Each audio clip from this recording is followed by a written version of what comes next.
Saudara, tidak hanya membandingkan dengan putusan pra-peradilan Firly Bahuri, kasus Syahril Sabirin juga jadi bahan rujukan di sidang pra-peradilan Peggy. Contoh ini disebut saat ahli menjelaskan soal saksi mahkota. Penjelasan ahli, apakah yang dimaksud dengan saksi mahkota dan apakah saksi mahkota dapat digunakan sebagai alat bukti dalam perkara pidana? Mohon penjelasannya ahli. Baik, mohon izin Yang Mulia. Secara eksplisit saksi mahkota di dalam KUHP terminologinya tidak ada. Ya.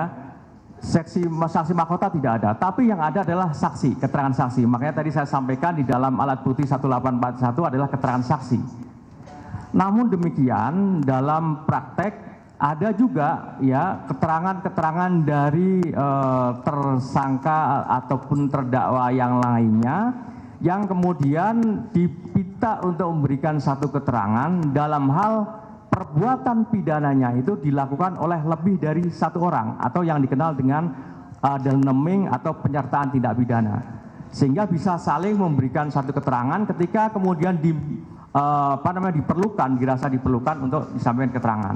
Tergantung prosesnya. Kalau prosesnya masih di tingkat penyidikan, maka kemudian tersangka yang satu bisa dijadikan untuk dimintakan keterangan yang lainnya. Demikian juga kalau sudah proses di pengadilan, maka terdakwa yang satu bisa juga diminta dihadirkan untuk memberikan keterangan untuk terdakwa yang lainnya.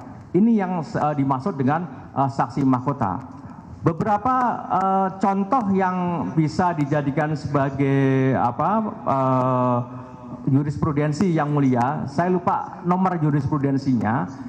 Ada beberapa contoh kasus Syahril Sabirin misalkan waktu itu, kemudian kasus Antasari Azhar itu juga menghadirkan terdakwa yang lainnya, yang kemudian itu juga divonis dan kemudian dijatuhkan putusannya dan dipertimbangkan oleh majelis hakim dan saksi mahkota dalam praktik tersebut itu diterima. Demikian Yang Mulia.